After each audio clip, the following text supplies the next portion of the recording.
Today's best music. Magic 89.9. Beautiful day here in Metro Manila. Hello, you're listening to Magic 89.9. My name is Zoe.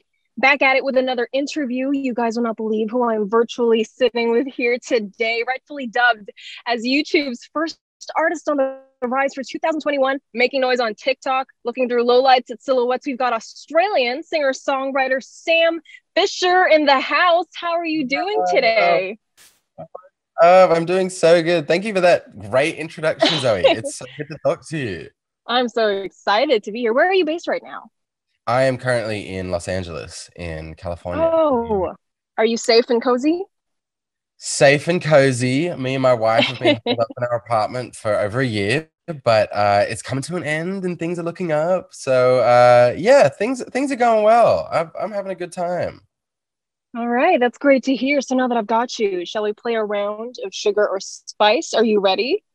I'm scared, but yeah, let's do it. You'll do fine. Sam Fischer playing Sugar or Spice 899. Number 1, jean jackets. Sugar. Sugar. Okay, great. Number 2, grand gestures of love. We'll say sugar. Oh, you thought about that. I like how you paused. I don't know. It's so personal. It should be intimate, you know what I mean? But a grand gesture. Okay, number 3. Yeah. This is quite personal for me. I ask all my artists about this. Pineapples on pizza.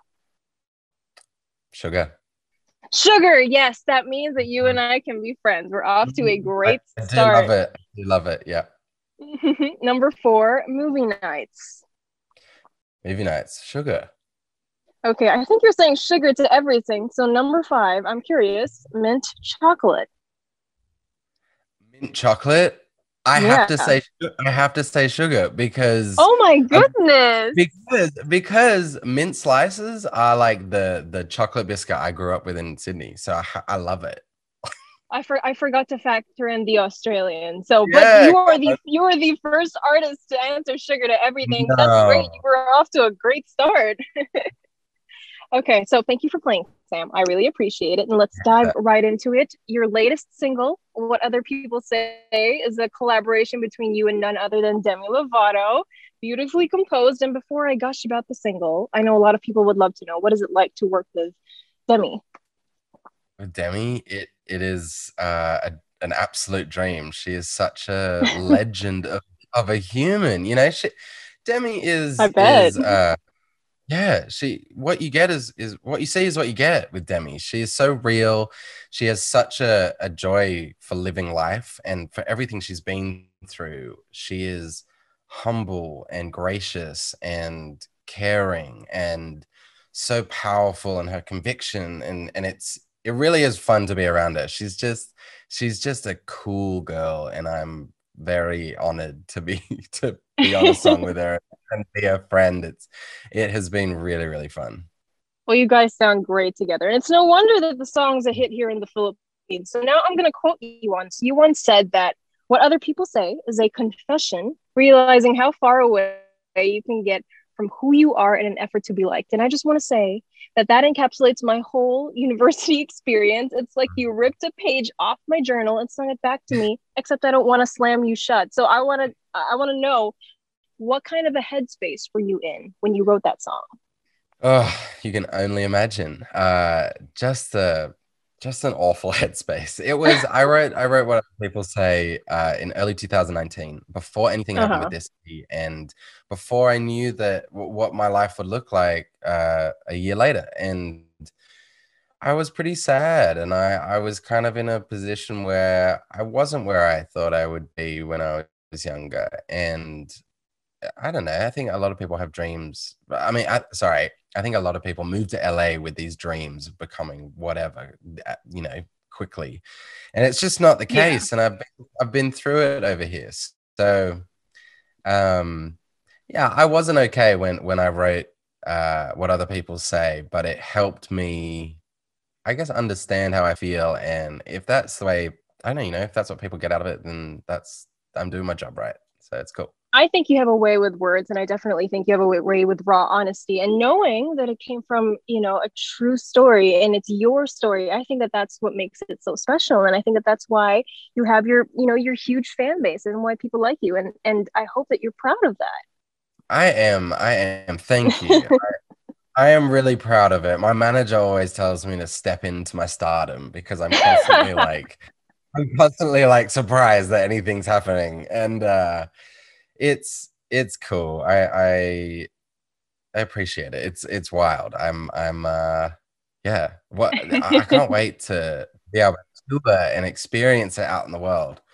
Yeah. Well, you're a very talented writer too, and having worked with the likes of Sabrina Claudio, Louis Tomlinson, Jessie J. Whoa, what's it like to transition from writing for other artists to writing songs that you yourself get to perform?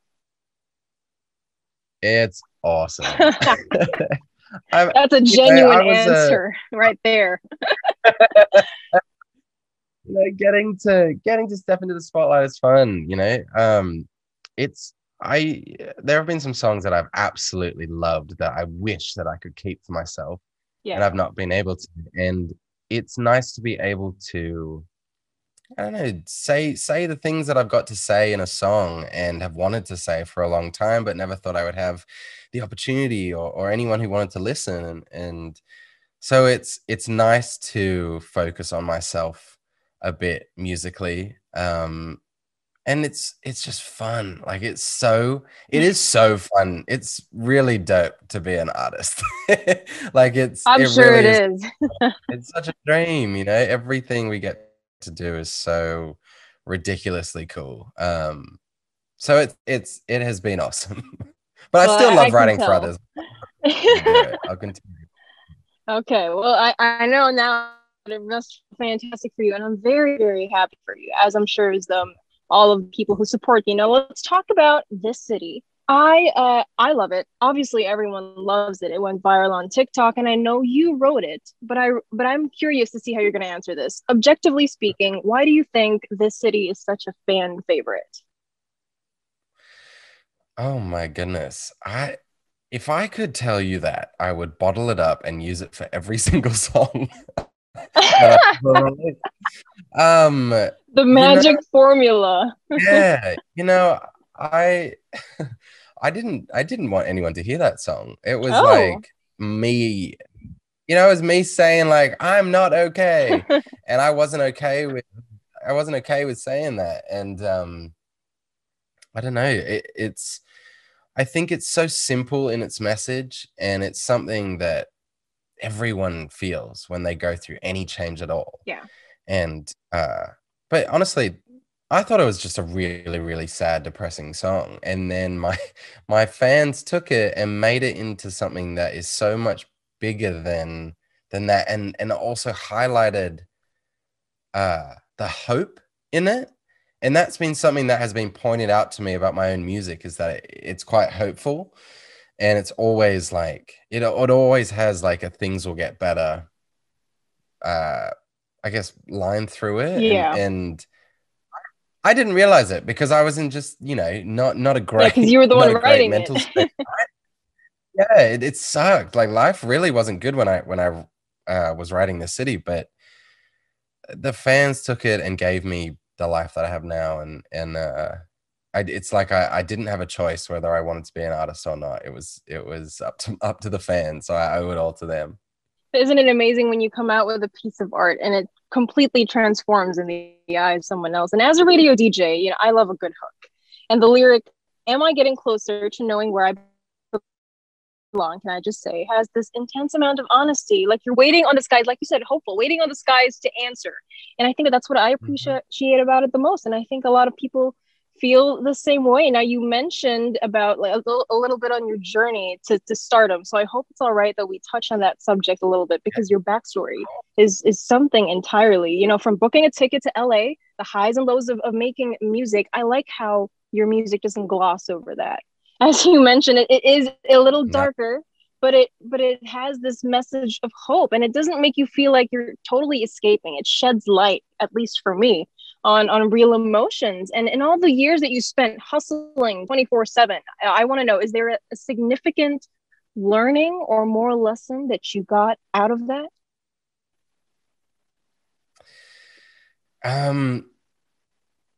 If the day that what you want to do doesn't make you happy, don't do it. Oh. And every single day that I struggled, I was still happy making music, and I was still happy when I listened to music. Had I not been happy when I was listening to music, because I wasn't really happy outside of that, or making music, I would have stopped. But I wanted this too bad. Maybe it was just sheer arrogance, but I just always really believed that I could do it. And I'm not good at anything else, so it had to be music. You're betting all your cards on that. Yeah, but I think it takes a little bit of arrogance and a lot of passion, I would say. And you had just the right amount. And the fact that you loved doing it, I think is inspiring to any art field or anything that anyone does. You know, if you really love what you do, you stick to it, and you hustle. So we're wrapping up the first. Oh yeah. No, I was going to say. No, yeah, I was going to say. I think being passionate about something is underrated nowadays. I feel like. Oh, definitely. You know what I mean? Like. Yeah. I love meeting someone who gets super excited about anything. Like there's on TikTok, there's a weird corner of TikTok that is dedicated to people who love like old steam trains. And it's so cool because you see videos of these people losing their minds to this. And I know that's topic.